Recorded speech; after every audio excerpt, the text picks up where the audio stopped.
Well ਜਦੋਂ ਵੀ ਕੋਈ ਬੱਚਾ ਆਇਲਸੀ ਪ੍ਰੈਪਰੇਸ਼ਨ ਸ਼ੁਰੂ ਕਰਦਾ ਹੈ ਤੇ ਇੱਕ ਮੋਡਿਊਲ ਬਾਰੇ ਉਸ ਨੂੰ ਪਹਿਲਾਂ ਹੀ ਅਵੇਅਰ ਕਰ ਦਿੱਤਾ ਹੈ ਜਾਂਦਾ ਹੈ ਕਿ ਭਾਈ ਇਸ ਮੋਡਿਊਲ ਤੋਂ ਥੋੜਾ ਬਚ ਕੇ ਰਹੀਂ, which is actually the reading module.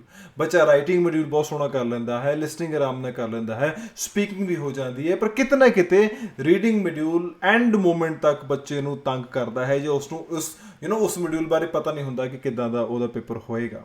ਹੁਣ ਇਹ ਕਿਉਂ ਨੌਬਤ ਆਈ, ਜਾਂ ਕਹਿ ਲਓ ਕਿ ਕਿਹਨਾਂ ਰੀਜ਼ਨਸ ਕਰਕੇ ਬੱਚੇ ਰੀਡਿੰਗ ਵਿੱਚੋਂ ਡਰਦਾ ਹੈ ਜੋ ਉਸ ਦੇ ਬੈਂਡ ਸਕੋਰ ਨਹੀਂ ਆਉਂਦੇ, ਐਂਡ ਉਸ ਕੀ ਕਰ ਸਕਦਾ ਹੈ ਜਿਸ ਨਾਲ ਉਹਦੀ ਰੀਡਿੰਗ ਵਿੱਚ ਬੈਂਡ ਸਕੋਰ ਇਨਕਰੀਜ਼ ਹੋ ਸਕਦੇ ਨੇ। ਅੱਜ ਦੀ ਵੀਡੀਓ ਇਸ ਚੀਜ਼ ਨੂੰ ਡੈਡੀਕੇਟਡ ਹੈ।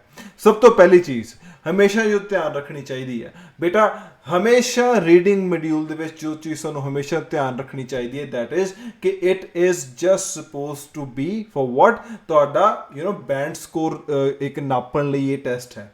ਇਸ ਦਾ ਕੋਈ ਮੇਨ ਮੋਟਿਵ ਇਹ ਨਹੀਂ ਹੈ ਕਿ ਤੁਹਾਨੂੰ ਚੈੱਕ ਕਰਨਾ ਕਿ ਤੁਹਾਡੀ ਇੰਗਲਿਸ਼ ਦੀ ਤੁਹਾਨੂੰ ਪੜ੍ਹਨੀ ਆਉਂਦੀ ਕਿ ਨਹੀਂ ਆਉਂਦੀ। ਤੁਸੀਂ ਆਰਾਮ ਦੇ ਨਾਲ ਅਗਰ ਥੋੜਾ ਬਹੁਤਾ ਫੋਕਸ ਕਰਕੇ ਕੋਈ ਚੀਜ਼ ਨੂੰ ਕਰ ਪਾ ਰਹੇ ਹੋ ਤੇ ਤੁਹਾਨੂੰ ਰੀਡਿੰਗ ਬੜੇ ਆਰਾਮ ਦੇ ਨਾਲ ਤੁਸੀਂ ਬੈਂਡ ਸਕੋਰ ਲੈ ਸਕਦੇ ਹੋ। ਹੁਣ ਪਹਿਲੀ ਚੀਜ਼ ਜੋ ਤੁਹਾਨੂੰ ਕਰਨੀ ਚਾਹੀਦੀ ਹੈ ਜਦੋਂ ਵੀ ਤੁਸੀਂ ਰੀਡਿੰਗ ਕਰਦੇ ਹੋ, well I have this reading in front of me, ਇੱਕ ਰੀਡਿੰਗ ਹੈਗੀ ਹੈ, this is from 17th book। ਇਹ 17th book ਦੀ ਫਰਸਟ ਰੀਡਿੰਗ ਹੈਗੀ ਹੈ, ਠੀਕ ਹੈ। ਰੀਡਿੰਗ ਦਾ ਨਾਮ ਹੈ the development of London underground railway. ਇਸ ਦੀ PDF ਜਿਹੜੀ ਹੈਗੀ ਹੈ, ਜੋ ਇਸ ਵਿੱਚ ਮੈਂ ਥੋੜੇ ਬਹੁਤੇ ਹਾਈਲਾਈਟ ਕੀਤਾ ਹੈ, ਉਹ ਤੁਹਾਨੂੰ ਇਸ ਵੀਡੀਓ ਦੀ ਡਿਸਕ੍ਰਿਪਸ਼ਨ ਦੇ ਵਿੱਚ ਮਿਲ ਜਾਏਗੀ, ਠੀਕ ਹੈ। ਮੇਰੀ ਸੁਜੈਸ਼ਨ ਹੈ ਕਿ ਉਸ ਚੀਜ਼ ਨੂੰ ਡਾਊਨਲੋਡ ਕਰ ਲਓ, ਠੀਕ ਹੈ, ਉਸ ਨੂੰ ਨਾਲ ਖੋਲ ਲਓ, ਉਹਦਾ ਪ੍ਰਿੰਟ ਲੈ ਲਓ ਸੋ ਦੈਟ ਤੁਹਾਨੂੰ ਸਮਝ ਲੱਗ ਜਾਏ ਮੈਂ ਕਿਹੜੀ ਗੱਲ ਕਿੱਦਾਂ ਕਹਿ ਰਿਹਾ। ਅੱਛਾ, ਜਦੋਂ ਵੀ ਕਦੀ ਰੀਡਿੰਗ ਮੋਡਿਊਲ ਤੁਸੀਂ ਸੋਲਵ ਕਰਨ ਦੀ ਕੋਸ਼ਿਸ਼ ਕਰਦੇ ਹੋ ਤਾਂ step first that you must B doing is ਕਿ ਤੁਹਾਨੂੰ ਆਪਣੇ ਪਹਿਲਾਂ ਪੈਸੇਜ ਵੱਲ ਧਿਆਨ ਨਹੀਂ ਦੇਣਾ ਚਾਹੀਦਾ, ਤੁਹਾਨੂੰ ਹਮੇਸ਼ਾ ਪਹਿਲਾਂ ਕੁਐਸਚਨਸ ਵੱਲ ਜਾਣਾ ਚਾਹੀਦਾ ਹੈ। ਕੁਐਸਚਨਸ ਵਿੱਚ ਦੇਖਣਾ ਚਾਹੀਦਾ ਕਿ ਕਿੱਦਾਂ ਦੇ ਕੁਐਸਚਨਸ ਆਏ ਨੇ। ਸੋ for example the first passage, ਇਹਦੇ ਵਿੱਚ ਹਮੇਸ਼ਾ ਬਲੈਂਕਸ ਹੁੰਦੀਆਂ ਨੇ ਐਂਡ ਦੂਜੇ ਪਾਸੇ ਤੁਹਾਡੇ ਟਰੂ ਫਾਲਸ ਹੁੰਦੇ ਨੇ। ਆਹ ਦੇਖੋ, so as you can see there are true false, ਠੀਕ ਹੈ, ਟਰੂ ਫਾਲਸ ਦਿੱਤੇ ਹੋਏ ਨੇ। ਹੁਣ ਧਿਆਨ ਦੇ ਨਾਲ ਦੇਖੋ, ਇੱਕ ਪਾਸੇ ਤੁਹਾਡੇ ਕੋਲ ਬਲੈਂਕਸ ਨੇ ਐਂਡ ਇੱਕ ਪਾਸੇ ਟਰੂ ਫਾਲਸ ਨੇ। ਵੈਲ ਕਿਹੜਾ ਕੁਐਸਚਨ ਪਹਿਲਾਂ ਸੋਲਵ ਕਰਨਾ ਚਾਹੀਦਾ ਹੈ ਕਿ ਤੁਹਾਡੇ ਬੈਂਡ ਸਕੋਰ ਬਹੁਤ ਵਧੀਆ ਆ ਜਾਣ ਰੀਡਿੰਗ ਦੇ ਵਿੱਚ। ਬੇਟਾ ਇਸ ਚੀਜ਼ ਨੂੰ ਹਮੇਸ਼ਾ ਕੰਸੀਡਰ ਕਰਿਓ ਕਿ ਜਿਹੜਾ ਕੁਐਸਚਨ ਤੁਹਾਨੂੰ ਸੋਲਵ ਕਰਦੇ ਪੈਸੇਜ ਸਮਝਾ ਸਕਦਾ ਹੈ ਉਸ ਕੁਐਸਚਨ ਨੂੰ ਪਹਿਲਾਂ ਕਰਿਓ। ਮੈਂ ਹੋਰ ਈਜ਼ੀਲੀ ਕਹਿਣਾ, ਜਿਹੜਾ ਕੁਐਸਚਨ ਤੁਹਾਨੂੰ ਕਨਫਿਊਜ਼ ਕਰਦਾ ਉਹਨੂੰ ਪਹਿਲਾਂ ਨਹੀਂ ਸੋਲਵ ਕਰਨਾ। So in case of the first passage, ਅਗਰ ਪੈਸੇਜ ਦੇ ਵਿੱਚ ਇੱਕ ਬਲੈਂਕਸ ਨੇ ਐਂਡ ਦੂਜੇ ਪਾਸੇ ਟਰੂ ਫਾਲਸ ਨੋਟ ਗਿਵਨ ਹੈ, ਤੁਹਾਨੂੰ ਪਹਿਲਾਂ ਬਲੈਂਕ ਸੋਲਵ ਕਰਨੀਆਂ ਚਾਹੀਦੀਆਂ ਨੇ ਐਂਡ ਦੂਜੇ ਨੰਬਰ ਤੇ ਟਰੂ ਫਾਲਸ ਸੋਲਵ ਕਰਨੇ ਚਾਹੀਦੇ ਨੇ। So this is the first step ਜੋ ਤੁਹਾਨੂੰ ਪਹਿਲਾਂ ਕੰਸੀਡਰ ਕਰਨਾ ਚਾਹੀਦਾ ਕਿ ਕਿਹੜਾ ਕੁਐਸਚਨ ਮੈਨੂੰ ਸੋਲਵ ਕਰਨਾ ਚਾਹੀਦਾ ਹੈ ਇਨ ਦ ਰੀਡਿੰਗ ਮੋਡਿਊਲ। ਨਾਓ ਦ ਦੂਜੀ ਚੀਜ਼ ਇਹ ਹੈਗੀ ਹੈ ਕਿ ਜਦੋਂ ਵੀ ਤੁਸੀਂ ਸੋਲਵ ਕਰਨ ਲੱਗਦੇ ਹੋ, ਇੱਕ ਚੀਜ਼ ਹੁੰਦੀ ਹੈ ਜਿਹੜੀ ਕਿ ਤੁਸੀਂ which can literally guide you throughout your whole reading passage, that is the word keyword. Keyword ਕਿੱਥੇ ਨੇ? ਹੁਣ ਕੀਵਰਡ ਕਿਹੜੇ ਵਰਡ ਹੁੰਦੇ ਨੇ? ਬੱਚੇ ਨੂੰ ਇਹੀ ਚੀਜ਼ ਸਮਝ ਨਹੀਂ ਆਉਂਦੀ। ਬਹੁਤੇ ਬੱਚੇ ਮੇਨ ਵਰਡਸ ਨੂੰ ਅੰਡਰਲਾਈਨ ਕਰਨ ਦੀ ਕੋਸ਼ਿਸ਼ ਕਰਦੇ ਐਂਡ ਕਹਿੰਦੇ ਨੇ ਕਿ ਸਰ ਆਹ ਕੀਵਰਡ ਨੇ। ਬੇਟਾ ਕੀਵਰਡ ਹਮੇਸ਼ਾ ਯਾਦ ਰੱਖਿਓ, ਕੀਵਰਡ ਉਹ ਵਰਡ ਹੁੰਦਾ ਜਿਹਨੂੰ ਕਦੀ ਵੀ ਰਿਪਲੇਸ ਨਹੀਂ ਕੀਤਾ ਜਾ ਸਕਦਾ, ਜਾਂ ਇਹ ਕਹਿ ਲਓ ਕਿ ਜਿਹਨੂੰ ਪੈਰਾਫਰੇਜ਼ ਨਹੀਂ ਕੀਤਾ ਜਾ ਸਕਦਾ। ਸੋ ਫॉर ਐਗਜ਼ਾਮਪਲ ਆ ਦੇਖੋ, ਮੇਰੇ ਕੋਲ ਬਲੈਂਕਸ ਨੇ, ਆਈ ਹੈਵ ਬਲੈਂਕਸ। ਹੁਣ ਮੈਂ ਅੰਡਰਲਾਈਨ ਕੀਤੇ ਹੋਏ ਆ ਕੀਵਰਡਸ, ਆ ਦੇਖੋ ਤੁਹਾਨੂੰ ਦਿਖ ਰਹੇ ਹੋਣਗੇ ਹਾਈਲਾਈਟ ਕੀਤੇ ਜਿਹੜੇ ਇਹ ਕੀਵਰਡਸ ਨੇ। ਐਂਡ ਇਹਦੇ ਵਿੱਚ ਫਸਟ ਬਲੈਂਕ ਵਿੱਚ ਲੰਡਨ ਕੀਵਰਡ ਹੈ, 1800 ਤੋਂ ਲੈ ਕੇ 1850 ਕੀਵਰਡ ਹੈ। ਸੈਕੰਡ ਵਿੱਚ ਚਾਰਲਸ ਪੀਅਰਸਨ ਕੀਵਰਡ ਹੈ। ਫੋਰਥ ਵਿੱਚ ਪੀਅਰਸਨਸ ਆਈਡੀਆ ਕੀਵਰਡ ਹੈ। ਹੁਣ ਤੱਕ ਤੁਸੀਂ ਆਬਜ਼ਰਵ ਕਰੋ, ਮੈਂ ਜਿੰਨੇ ਵੀ ਨਾਮ ਬੋਲੇ ਨੇ, ਜਿੰਨੇ ਵੀ ਵਰਡਸ ਬੋਲੇ ਨੇ, ਉਹ ਕਿਤੇ ਨਾ ਕਿਤੇ ਕਿਸੇ ਨਾਮ ਨੂੰ ਰੈਫਰ ਕਰ ਰਹੇ ਨੇ, ਕਿਸੇ ਸਾਲ ਨੂੰ ਰੈਫਰ ਕਰ ਰਹੇ ਨੇ। ਸੋ ਇੱਕ ਚੀਜ਼ ਤੇ ਧਿਆਨ ਰੱਖਿਓ, ਕੀਵਰਡ ਹਮੇਸ਼ਾ ਉਹ ਵਰਡ ਹੁੰਦੇ ਨੇ ਜਿਹੜੇ ਕਿ ਚੇਂਜ ਨਹੀਂ ਹੋ ਸਕਦੇ। ਐਂਡ ਕੀ ਨਹੀਂ ਚੇਂਜ ਹੋ ਸਕਦਾ? ਹਮੇਸ਼ਾ ਕਿਸੇ ਬੰਦੇ ਦਾ ਨਾਮ, ਕਿਸੇ ਸ਼ਹਿਰ ਦਾ ਨਾਮ, ਕਿਸੇ ਪਲੇਸ ਜਾਂ ਕੋਈ ਜਗ੍ਹਾ ਦਾ ਨਾਮ ਕਹਿ ਲਓ, ਜਾਂ ਕਿਸੇ ਇੱਕ ਜਿਹੜੀ ਉਹ ਇੱਕ ਕੰਪਨੀ ਦਾ ਨਾਮ ਹੋ ਸਕਦਾ, ਕੋਈ ਸਾਲ ਹੋ ਸਕਦਾ, 1850 1950, ਇਹ ਕੀਵਰਡ ਹੋ ਸਕਦੇ ਨੇ। ਇਹਨਾਂ ਨੂੰ ਪਹਿਲਾਂ ਕੁਐਸਚਨਸ ਦੇ ਵਿੱਚ ਅੰਡਰਲਾਈਨ ਕਰੋ ਐਂਡ ਆਬਜ਼ਰਵ ਕਰੋ ਕਿ ਹੈਗੇ ਨੇ। ਹੋ ਸਕਦਾ ਹਰ ਕੁਐਸਚਨ ਦੇ ਵਿੱਚ ਨਾ ਹੋਣ, ਬਟ ਐਜ਼ ਯੂ ਨੋ ਕਿ ਹਮੇਸ਼ਾ ਕੁਐਸਚਨ ਦੇ ਆਨਸਰ ਇੱਕ ਸੀਰੀਅਲ ਆਰਡਰ ਵਿੱਚ ਆਉਂਦੇ ਨੇ। ਸੋ ਵਿਚ ਮੀਨਸ ਆ ਦੇਖੋ ਧਿਆਨ ਦੇ ਨਾਲ, ਇਹਦਾ ਆਨਸਰ ਜਿਹੜਾ ਆ ਸੈਕੰਡ ਆਨਸਰ ਫਸਟ ਤੋਂ ਬਾਅਦ ਹੀ ਹੋਏਗਾ, ਠੀਕ ਹੈ। ਸੋ ਇਹ ਇੱਕ ਆਰਡਰ ਦੇ ਵਿੱਚ ਆਉਂਦੇ ਨੇ। ਐਂਡ ਅਗਰ ਤੁਸੀਂ ਕੀਵਰਡ ਮਾਰਕ ਕਰ ਲਏ ਐਂਡ ਉਹਨੂੰ ਪੈਸੇਜ ਵਿੱਚ ਜਾ ਕੇ ਤੁਸੀਂ ਪ੍ਰੋਪਰਲੀ ਮਾਰਕ ਕਰ ਲਿਆ, ਦੇਖੋ ਮੈਂ ਕੀਤੇ ਹੋਏ ਨੇ, ਆ ਦੇਖੋ ਮਾਰਕ ਕੀਤੇ ਹੋਏ ਨੇ, ਆ ਦੇਖੋ ਕੀਤੇ ਹੋਏ ਨੇ, ਆ ਦੇਖੋ, ਠੀਕ ਹੈ। ਸੋ ਤੁਹਾਨੂੰ ਇਹ ਪਤਾ ਹੋਣਾ ਚਾਹੀਦਾ ਕਿ ਤੁਹਾਡੇ ਆਨਸਰ ਜਿਹੜੇ ਆ ਉਹ ਇੱਕ ਸੀਰੀਅਲ ਆਰਡਰ ਦੇ ਵਿੱਚ ਆਉਂਦੇ ਨੇ, ਠੀਕ ਹੈ। ਸੋ ਕੀਵਰਡਸ ਕੀ ਤੁਹਾਡੀ ਹੈਲਪ ਕਰਦੇ ਨੇ, ਇਹ ਤੁਹਾਨੂੰ ਬੇਸਿਕਲੀ ਗਾਈਡ ਕਰਦੇ ਨੇ ਕਿ ਬੇਟਾ ਹੁਣ ਤੁਸੀਂ ਆਹ ਵਾਲਾ ਪੁਆਇੰਟ ਪੜ੍ਹ ਲਿਆ, ਇਹ ਤੋਂ ਥੱਲੇ ਇੱਕ ਆਨਸਰ ਹੈਗਾ, ਪਲੀਜ਼ ਆਪਣਾ ਥੋੜਾ ਦਿਮਾਗ ਅਲਰਟ ਕਰ ਲੈ। ਸੋ ਕੀਵਰਡਸ ਬੇਸਿਕਲੀ ਤੁਹਾਨੂੰ ਇੱਕ ਟਾਰਚ ਦਿੰਦੇ ਨੇ ਕਿ ਤੂੰ ਆਪਣਾ ਆਨਸਰ ਹੁਣ ਇੱਥੇ ਲੱਭ, ਆ ਲਾਈਨਾਂ ਵਿੱਚ ਆਨਸਰ ਹੈਗਾ ਆ, ਠੀਕ ਹੈ। ਸੋ ਇਹ ਤੁਹਾਡਾ ਹੋ ਗਿਆ second step, which is to identify the keywords. And keywords ਉਹੀ ਜਿਹੜੇ ਨਾਮ ਨੇ ਜਾਂ ਸਾਲ ਨੇ, ਉਹ ਤੁਹਾਡੇ ਕੀਵਰਡਸ ਹੁੰਦੇ ਨੇ। ਹੁਣ ਥਰਡ ਚੀਜ਼ ਜੋ ਤੁਹਾਨੂੰ ਕਰਨੀ ਚਾਹੀਦੀ ਹੈ, ਜਿਹੜੇ ਕੀਵਰਡ ਤੁਸੀਂ ਲੱਭੇ ਨੇ ਆਪਣੇ ਕੁਐਸਚਨ ਦੇ ਵਿੱਚ, you have underlined the word keywords over here, ਤੁਸੀਂ ਇਹ ਕੀਤੇ ਨੇ, ਉਹ ਤੁਸੀਂ ਆਪਣੇ ਆਰਾਮ ਦੇ ਨਾਲ ਪੂਰੇ ਦੇ ਪੂਰੇ ਪੈਸੇਜ ਵਿੱਚ ਲੱਭੋ। ਬੇਟਾ ਕਦੀ ਵੀ ਪੈਸੇਜ ਨੂੰ ਪੜ੍ਹਨਾ ਨਹੀਂ ਹੈ ਟਿਲ ਦਿਸ ਪੁਆਇੰਟ, ਆਪਣੇ ਪੈਸੇਜ ਨੂੰ ਪੜੋ ਨਾ, ਹਮੇਸ਼ਾ ਕੀਵਰਡ ਲੱਭੋ ਐਂਡ ਇੱਕ ਆਰਡਰ ਤੁਹਾਨੂੰ ਮਿਲੇਗਾ, ਠੀਕ ਹੈ। ਜਦੋਂ ਤੁਹਾਨੂੰ ਆਰਡਰ ਮਿਲੇਗਾ, ਠੀਕ ਹੈ, you will get the order, ਠੀਕ ਹੈ, ਤੁਸੀਂ ਦੇਖੋਗੇ ਕਿ ਤੁਹਾਨੂੰ ਈਜ਼ੀ ਹੋ ਜਾਏਗਾ, ਤੁਹਾਨੂੰ ਪਤਾ ਲੱਗਣ ਲੱਗ ਪਏਗਾ ਵੀ ਹਾਂ ਆਹ ਪੁਆਇੰਟ ਤੇ ਆਹ ਗੱਲ ਹੋਈ, ਇਹ ਤੇ ਆਹ ਗੱਲ ਹੋਈ ਹੈ। ਇਸ ਮੌਕੇ ਤੱਕ ਮੈਂ ਫਿਰ ਰਿਪੀਟ ਕਰ ਰਿਹਾ, ਪੜ੍ਹਨ ਦੀ ਲੋੜ ਨਹੀਂ ਹੈਗੀ ਪੈਸੇਜ ਨੂੰ। ਜਦੋਂ ਕੀਵਰਡ ਆਪਣੇ ਫਾਈਂਡ ਕਰ ਲਏ, come back to your questions, ਆਪਣੇ ਕੁਐਸਚਨਸ ਤੱਕ ਵਾਪਸ ਆਓ, ਵਾਪਸ ਆ ਕੇ ਹੁਣ ਕੁਐਸਚਨ ਨੰਬਰ 1 ਜਿਹੜਾ ਹੈਗਾ, ਹੁਣ ਕੁਐਸਚਨ ਬਾਏ ਕੁਐਸਚਨ ਆਪਣਾ ਪੜੋ, ਠੀਕ ਹੈ। ਹੁਣ ਉਦੋਂ ਤੱਕ ਕੁਐਸਚਨ ਪੜ੍ਹਨਾ ਜਦ ਤੱਕ ਤੁਹਾਨੂੰ ਕੁਐਸਚਨ ਦੀ ਪ੍ਰੋਪਰ ਅੰਡਰਸਟੈਂਡਿੰਗ ਨਹੀਂ ਹੁੰਦੀ। ਸੋ ਫੋਰ ਐਗਜ਼ਾਮਪਲ, ਇਹ ਨਹੀਂ ਕਿ ਤੁਸੀਂ ਫਟਾਫਟ ਲਾਈਨ ਅੰਡਰਲਾਈਨ ਕੀਤੀ ਤੇ ਆਪਣਾ ਅੱਗੇ ਤੁਸੀਂ ਫਾਰਵਰਡ ਹੋ ਗਏ, ਨੋ, ਹਮੇਸ਼ਾ ਕੁਐਸਚਨ ਉਦੋਂ ਤੱਕ ਪੜੋ ਜਦ ਤੱਕ ਤੁਹਾਨੂੰ ਟਾਈਮ ਮਿਲ ਰਿਹਾ, ਜਾਂ ਕਹਿ ਲਓ ਕਿ ਤੁਹਾਨੂੰ ਸਮਝ ਨਹੀਂ ਆ ਰਹੀ, ਉਦੋਂ ਤੱਕ ਪੜੋ। ਇਹ ਪੜ੍ਹਨਾ ਕਿਉਂ ਇੰਪੋਰਟੈਂਟ ਹੈ, ਬਿਕੋਜ਼ ਅਗਰ ਤੁਹਾਨੂੰ ਇੱਥੇ 5 ਮਿੰਟ ਵੀ ਲੱਗ ਜਾਂਦੇ ਨੇ, ਕੋਈ ਇਸ਼ੂ ਨਹੀਂ ਹੈਗਾ, ਤੁਹਾਨੂੰ ਪੈਸੇਜ ਦੀ ਅੰਡਰਸਟੈਂਡਿੰਗ ਹੋ ਰਹੀ ਹੈ। ਸੋ ਮੈਂ ਫਿਰ ਉਹੀ ਗੱਲ ਕਰ ਰਿਹਾ ਕਿ ਬੇਟਾ ਅਗਰ ਕੁਐਸਚਨ ਸਮਝੋਗੇ ਤੇ ਪਿੱਛੇ ਕੁਐਸਚਨ ਦਾ ਆਨਸਰ ਲੱਭਣ ਲੱਗੇ 1 ਸੈਕਿੰਡ ਵੀ ਨਹੀਂ ਲੱਗੇਗਾ। ਸੋ ਇਹ ਥੋੜਾ ਜਿਹਾ ਧਿਆਨ ਰੱਖਿਓ ਇਸ ਚੀਜ਼ ਦਾ। ਐਂਡ ਪਿੱਛੇ ਜਾ ਕੇ ਹੁਣ ਤੁਸੀਂ ਹੋਗੇ ਸਰ ਪੜ੍ਹਨਾ ਕੀ ਹੈ, ਕੀਵਰਡ ਤਾਂ ਦੱਸ ਦਿੱਤਾ। ਬੇਟਾ ਹਮੇਸ਼ਾ ਕੀਵਰਡ ਵਾਲੀ ਲਾਈਨ, ਜਿਸ ਲਾਈਨ ਦੇ ਵਿੱਚ ਕੀਵਰਡ ਹੈਗਾ ਆ ਦੇਖੋ ਕੀਵਰਡ ਹੈਗਾ ਆ, ਠੀਕ ਹੈ, ਐਂਡ ਇੱਕ ਲਾਈਨ ਥੱਲੇ ਤੇ ਇੱਕ ਲਾਈਨ ਜਿਹੜੀ ਕੀਵਰਡ ਵਾਲੀ ਆ, ਇੱਕ ਲਾਈਨ ਉਹ ਤੋਂ ਅਗਰ ਉੱਪਰ ਹੈਗੀ ਆ, ਸੋ ਇਨ ਕੇਸ ਆ ਦੇਖੋ ਇਹ ਤੋਂ ਉੱਤੇ ਜੀ ਲਾਈਨ ਹੈਗੀ, ਆ ਦੇਖੋ ਉੱਤੇ ਥੱਲੇ ਵਾਲੀ ਲਾਈਨ, ਠੀਕ ਹੈ। ਸੋ ਇਸ ਤਰ੍ਹਾਂ ਕੀਵਰਡ ਵਾਲੀ ਲਾਈਨ ਪੜ੍ਹਨੀ ਹੁੰਦੀ ਹੈ, ਕੀਵਰਡ ਤੋਂ ਇੱਕ ਲਾਈਨ ਉੱਤੇ ਪੜ੍ਹਨੀ ਹੁੰਦੀ ਹੈ, ਐਂਡ ਕੀਵਰਡ ਤੋਂ ਥੱਲੇ ਵਾਲੀ ਲਾਈਨ ਪੜ੍ਹਨੀ ਹੁੰਦੀ ਹੈ। ਐਂਡ ਬਲੀਵ ਮੀ ਆਨਸਰ ਉੱਥੇ ਹੀ ਹੁੰਦਾ ਆ, ਠੀਕ ਹੈ।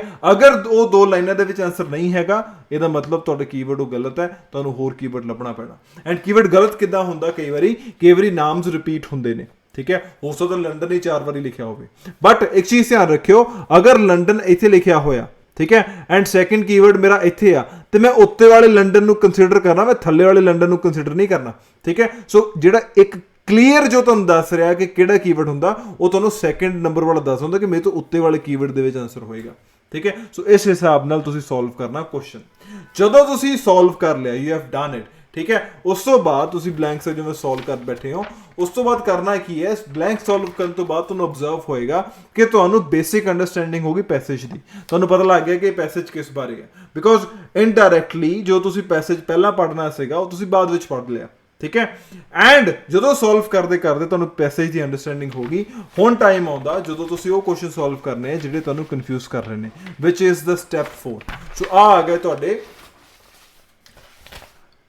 ਟਰੂ ਫਾਲਸ ਨਾਟ ਗਿਵਨ, ਠੀਕ ਹੈ। ਹੁਣ ਟਰੂ ਫਾਲਸ ਨਾਟ ਗਿਵਨ ਕਿੱਦਾਂ ਸੋਲਵ ਕਰਨੇ ਆ, ਹਮੇਸ਼ਾ ਧਿਆਨ ਰੱਖਿਓ, ਕਦੀ ਵੀ ਇਹਦੇ ਜਦੋਂ ਤੁਸੀਂ ਕੀਵਰਡ ਲੱਭ ਰਹੇ ਹੋ, ਦੇਖੋ ਇਹਦੇ ਵਿੱਚ ਵੀ ਮੈਂ ਕੀਵਰਡ ਲੱਭੇ ਹੋਏ ਆ ਦੇਖੋ ਤੁਹਾਨੂੰ ਮਿਲਣਗੇ। ਹੁਣ ਇਹਦੇ ਵਿੱਚ ਕੀਵਰਡ ਕਿੱਦਾਂ ਦੇ ਨੇ, ਫੋਰ ਐਗਜ਼ਾਮਪਲ ਆ ਦੇਖੋ ਮੈਟਰੋਪੋਲੀਟਨ ਲਾਈਨ ਹੋ ਗਿਆ, ਵੈਂਟੀਲੇਸ਼ਨ ਸ਼ਾਫਟ ਹੋ ਗਿਆ, ਕਰਟਨ ਕਵਰ ਹੋ ਗਿਆ, windows on city, south London ਹੋ ਗਿਆ, ਟਿਪਨੀ ਟਿਊਬ ਹੋ ਗਿਆ, ਇਹ ਕੀਵਰਡਸ ਹੋ ਗਏ। ਬੇਟਾ ਇਹਨਾਂ ਨੂੰ ਵੀ ਇਦਾਂ ਮਾਰਕ ਕਰ ਲਓ, ਆਈ ਹੈਵਨਟ ਰੈਡ ਹੋਲ ਦ ਲਾਈਨਸ, ਮੈਂ ਸਿਰਫ ਨਾਮ ਲੱਭੇ ਨੇ, ਠੀਕ ਹੈ। ਐਂਡ ਇਹ ਪ੍ਰੋਪਰ ਤੁਸੀਂ ਜਦੋਂ ਤੁਸੀਂ ਲੱਭ ਲਏ ਆ, ਉਹੀ ਸੇਮ ਸਟਾਈਲ ਦੇ ਨਾਲ ਤੁਸੀਂ ਆਪਣਾ ਜਾ ਕੇ ਪੈਸੇਜ ਦੇ ਵਿੱਚ ਇਹਨੂੰ ਮਾਰਕ ਕਰ ਲਓ।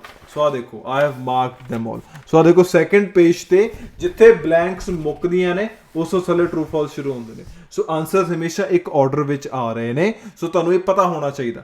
ਐਂਡ ਜਦੋਂ ਤੁਸੀਂ ਆਪਣੇ ਮਾਰਕ ਕਰ ਲਿਆ, ਸੇਮ ਉਸੇ ਸਟਾਈਲ ਦੇ ਨਾਲ ਪ੍ਰੋਪਰ ਤੁਸੀਂ ਕੁਐਸਚਨਸ ਤੇ ਜਾਓ, ਕੁਐਸਚਨ ਨੂੰ ਪ੍ਰੋਪਰ ਪੜੋ, ਐਂਡ ਕੁਐਸਚਨ ਨੂੰ ਪ੍ਰੋਪਰ ਪੜ੍ਹ ਕੇ ਫਿਰ ਦੁਬਾਰਾ ਵਾਪਸ ਆਓ ਐਂਡ ਆਪਣੇ ਆਪਣਾ ਆਨਸਰ ਦੇਖੋ। ਐਂਡ ਫਿਰ ਉਹੀ ਗੱਲ, ਕੀਵਰਡ ਵਾਲੀ ਲਾਈਨ, ਕੀਵਰਡ ਤੋਂ ਇੱਕ ਲਾਈਨ ਉੱਤੇ ਤੇ ਕੀਵਰਡ ਤੋਂ ਇੱਕ ਲਾਈਨ ਥੱਲੇ, and you will get your answer, ਠੀਕ ਹੈ। ਸੋ ਇਸ ਤਰ੍ਹਾਂ ਤੁਹਾਨੂੰ ਆਪਣੇ ਕੀਵਰਡ ਨਾਲ ਤੁਹਾਡੀ ਰੀਡਿੰਗ ਸੋਲਵ ਕਰਨੀ ਈਜ਼ੀ ਲੱਗੇਗੀ, ਜੋ ਤੁਹਾਨੂੰ ਉਦਾਂ ਮੁਸ਼ਕਿਲ ਲੱਗਦੀ ਹੈ। And believe me, focus more on answering the question ਜਾਂ ਅੰਡਰਸਟੈਂਡਿੰਗ ਦਾ ਕੁਐਸਚਨ।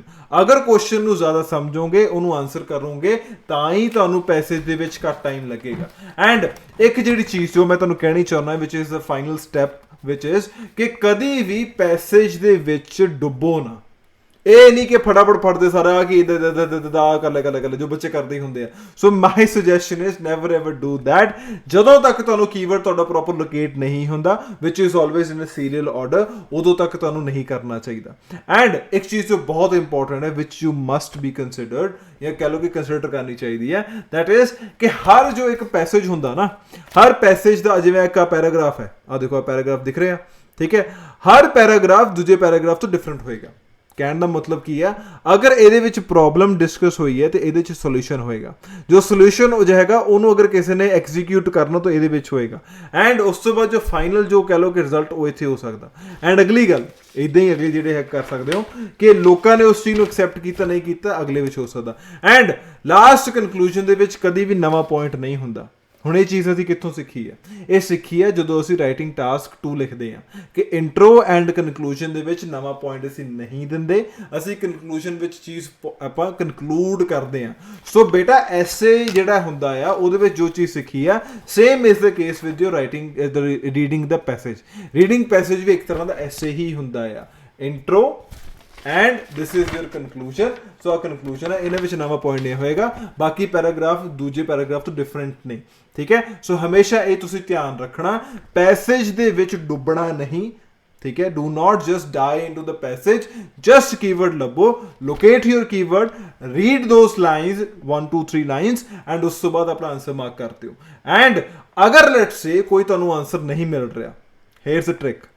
ਐਗਜ਼ਾਮੀਨਰ ਜਾਣ ਕੇ ਕਈ ਵਾਰੀ ਕੁਐਸਚਨ ਇੱਦਾਂ ਦੇ ਪਾਉਂਦਾ ਜਿਨ੍ਹਾਂ ਦਾ ਕੰਮ ਹੁੰਦਾ ਟਾਈਮ ਵੇਸਟ ਕਰਨਾ, ਐਂਡ ਲੱਭਣ ਨੂੰ ਤਾਂ ਖੁਦਾ ਵੀ ਲੱਭ ਜਾਂਦਾ, ਫਿਰ ਤੁਹਾਨੂੰ ਉੱਦਾਂ ਦਾ ਕੁਐਸਚਨ ਕਿਉਂ ਪਾਇਆ ਗਿਆ? ਸੋ ਕਹਿਣ ਦਾ ਮੋਟਿਵ ਕੀ ਆ ਕਿ ਤੁਸੀਂ ਪੂਰਾ ਜ਼ੋਰ ਲਾ ਕੇ 5 ਮਿੰਟ ਲਾ ਕੇ 6 ਮਿੰਟ ਲਾ ਕੇ ਆਂਸਰ ਤਾਂ ਲੱਭ ਲਓਗੇ, ਪਰ ਬੇਟਾ ਤੁਹਾਡਾ ਥਰਡ ਪੈਸੇਜ ਖਰਾਬ ਹੋ ਜਾਏਗਾ। ਸੋ ਹਮੇਸ਼ਾ ਇਹ ਚੀਜ਼ ਧਿਆਨ ਰੱਖਿਓ, ਅਗਰ ਤੁਹਾਨੂੰ ਕੋਈ ਕੁਐਸਚਨ ਇੱਦਾਂ ਦਾ ਟੱਕਰਦਾ 40 ਕੁਐਸਚਨਾਂ ਦੇ ਵਿੱਚੋਂ ਜਿਹੜਾ ਟਾਈਮ ਵੇਸਟ ਕਰ ਰਿਹਾ, ਜਿਹੜਾ ਮੇਰੇ ਲਿਟਰਲੀ ਕੋਈ ਕੀਵਰਡ ਵੀ ਨਹੀਂ ਮਿਲ ਰਿਹਾ, do not attempt that question. Emotional ਹੋਣ ਦੀ ਉੱਥੇ ਕੋਈ ਲੋੜ ਨਹੀਂ ਹੈਗੀ। ਸੋ ਉਮੀਦ ਹੈ ਜੋ ਮੈਂ ਅੱਜ ਤੁਹਾਨੂੰ ਗੱਲਾਂ ਕਹੀਆਂ ਇਹਨਾਂ ਨੂੰ ਤੁਸੀਂ ਇੱਕ ਵਾਰੀ ਪ੍ਰੈਕਟੀਕਲੀ ਅਪਲਾਈ ਕਰਕੇ ਦੇਖੋਗੇ। ਆ ਜੋ ਰੀਡਿੰਗ ਦੇ ਵਿੱਚ ਮੈਂ ਚੀਜ਼ਾਂ ਮਾਰਕ ਕੀਤੀਆਂ ਨੇ, ਇਹਦੀ PDF ਮੈਂ ਫਿਰ ਰਿਪੀਟ ਕਰ ਰਿਹਾ, it's in the description box. ਇੱਕ ਵਾਰੀ ਉਹਨੂੰ ਡਾਊਨਲੋਡ ਕਰੋ, ਜਸਟ ਆਬਜ਼ਰਵ ਕਰੋ ਵਟ ਆਈ ਹੈਵ ਡਨ। ਮੈਂ ਤੁਹਾਨੂੰ ਬੜੇ ਬੇਸਿਕਲੀ ਦੱਸ ਦਿੰਦਾ ਕਿ ਜੋ ਕਹਿ ਲਓ ਕਿ ਗ੍ਰੀਨ ਕਲਰ ਦੇ ਨਾਲ ਹੈ ਉਹ ਦੋਜ਼ ਵਰ ਦ ਕੀਵਰਡਸ, ਐਂਡ ਜੋ ਪਿੰਕ ਕਲਰ ਦੇ ਨਾਲ ਨੇ ਉਹ ਆਂਸਰਸ ਨੇ ਮੇਰੇ ਖਿਆਲ ਦੇ ਨਾਲ। ਹਾਂ, ਪਿੰਕ ਕਲਰ ਦੇ ਨਾਲ ਜੋ ਲਾਇਆ those are the answers, and the blue are the lines which you are suppose to read. ਜੋ ਬਲੂ ਲਾਈਨ ਸਿਰਫ ਇਹਨੇ ਪੜ੍ਹਨੇ ਸੀ ਕੀਵਰਡ ਤੋਂ ਥੱਲੇ ਵਾਲੇ ਲਾਈਨਸ। ਸੋ 3 ਤਰ੍ਹਾਂ ਦੇ ਮਾਰਕ ਕੀਤੇ ਹੋਏ ਨੇ ਉਸ PDF ਦੇ ਵਿੱਚ, ਉਹਨੂੰ ਇੱਕ ਵਾਰੀ ਡਾਊਨਲੋਡ ਕਰੋ, ਆਬਜ਼ਰਵ ਕਰੋ। ਐਂਡ ਅਗਰ ਤੁਹਾਨੂੰ ਲੱਗਦਾ ਕਿ ਤੁਹਾਨੂੰ ਥੋੜਾ ਬਹੁਤ ਵੀ ਹੈਲਪ ਉਹਦੇ ਬਾਰੇ ਹੋਈ ਹੈ ਐਂਡ ਯੂ ਵਾਂਟ ਕਿ ਮੈਂ ਸੈਕਿੰਡ ਤੇ ਥਰਡ ਪੈਸੇਜ ਕਿੱਦਾਂ ਕਰਨਾ ਉਹਦੇ ਬਾਰੇ ਵੀ ਦੱਸਾਂ, just comment me in the comment box and ਮੈਂ ਉਸ ਚੀਜ਼ ਨੂੰ ਅਗਲੀ ਵੀਡੀਓ ਵਿੱਚ ਕਵਰ ਕਰਨ ਦੀ ਕੋਸ਼ਿਸ਼ ਕਰਾਂਗਾ। So thank you everybody and bless you.